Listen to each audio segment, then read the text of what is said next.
বিদ্যুৎ, জ্বালানি ও খনিজ সম্পদ প্রতিমন্ত্রী নসরুল হামিদ বলেছেন, বিতরণ কোম্পানি লোকসান করলেও গ্রাহক পর্যায়ে বিদ্যুতের দাম আপাতত বাড়ছে না। এবার আমাদের প্রধান লক্ষ্য হচ্ছে নিরবচ্ছিন্ন বিদ্যুৎ সরবরাহ করা। আজ বৃহস্পতিবার বিদ্যুৎ বিভাগে বাজেট নিয়ে অনুষ্ঠিত এক সংবাদ সম্মেলনে এসব তথ্য জানিয়েছেন তিনি।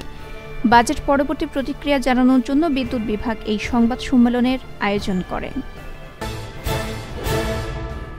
সরকারি চাকরির প্রথম ও দ্বিতীয় শ্রেণীতে মুক্তিযোদ্ধা কোটা পদ্ধতি বাতিলের সিদ্ধান্ত অবৈধ ঘোষণা করা হাইকোর্টের রায় আপাতত বহাল রেখেছেন আপিল বিভাগ।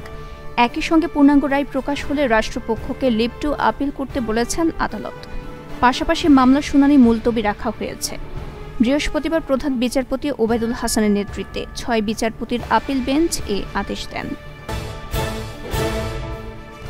সরকারি চাকরিতে মুক্তিযোদ্ধা কোটা বাতিলের সিদ্ধান্ত অবৈধ ঘোষণা করে হাইকোর্টের দেওয়া রায় স্থগিত চেয়ে রাষ্ট্রপক্ষের আবেদন শুনানি নট টুডে করেছেন সুপ্রিম কোর্টের আপিল বিভাগ। সেই সঙ্গে পূর্ণাঙ্গ রায় পাওয়ার পর কোটা নিয়ে নিয়মিত আপিল করার নির্দেশও দিয়েছেন সর্বোচ্চ আদালত। বৃহস্পতিবার প্রধান বিচারপতি ওবায়দুল হাসানের নেতৃত্বাধীন আপিল বিভাগের বেঞ্চ এ আদেশ দেন। আন্দোলনের পরিপ্রেক্ষিতে প্রধান বিচারপতি বলেন, রাজপথে আন্দোলন করে কি কোর্টের রায় পরিবর্তন করা যায়? বৈশ্বিক অর্থনৈতিক পরিস্থিতির প্রেক্ষাপট বিবেচনায় নিয়ে সরকারের খরচ ও কর্মকর্তাদের বিদেশ ভ্রমণ কমানোর সিদ্ধান্ত নেওয়া হয়েছে। চলতি ২০২৪-২৫ অর্থ বছরে সব মন্ত্রণালয়, বিভাগ ও অন্যান্য প্রতিষ্ঠান, মন্ত্রণালয়ের আওতাধীন অধিদপ্তর, পরিদপ্তর, দপ্তর, স্বায়ত্তশাসিত প্রতিষ্ঠান, পাবলিক সেক্টর কর্পোরেশন এবং রাষ্ট্রীয় মালিকানাধীন প্রতিষ্ঠানগুলোর পরিচালন ও উন্নয়ন বাজেটের কয়েকটি খাতে টাকা খরচে মিতব্যয়ী হওয়ার সিদ্ধান্তের কথা বলা হয়েছে।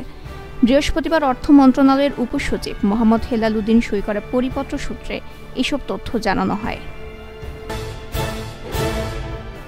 এলিভেটেড এক্সপ্রেসওয়ে দুটি পিলারে ফাটল নিয়ে সংবাদ প্রকাশের পর কাজের মান ও ব্যয় বৃদ্ধি নিয়ে প্রশ্ন ওঠায় প্রকল্পটির অনিয়ম দুর্নীতির বিষয় খতিয়ে দেখতে সরেজমিন পরিদর্শনে এসেছেন তদন্ত কমিটি।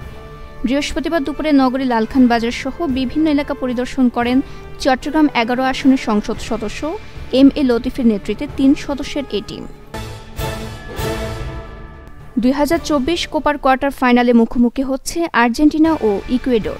কোপার বর্তমান চ্যাম্পিয়ন ও বিশ্ব চ্যাম্পিয়ন হিসেবে এই ম্যাচে পরিষ্কার ফেভারিট হিসেবেই খেলতে নামবে মেসিরা। কোপার পরিসংখ্যানও কথা বলছে ডি মারিয়া, আলভারেজদের পক্ষে। কোপায় দীর্ঘদিন খেলেও আর্জেন্টিনাকে কখনো হারাতে পারেনি ইকুয়েডর।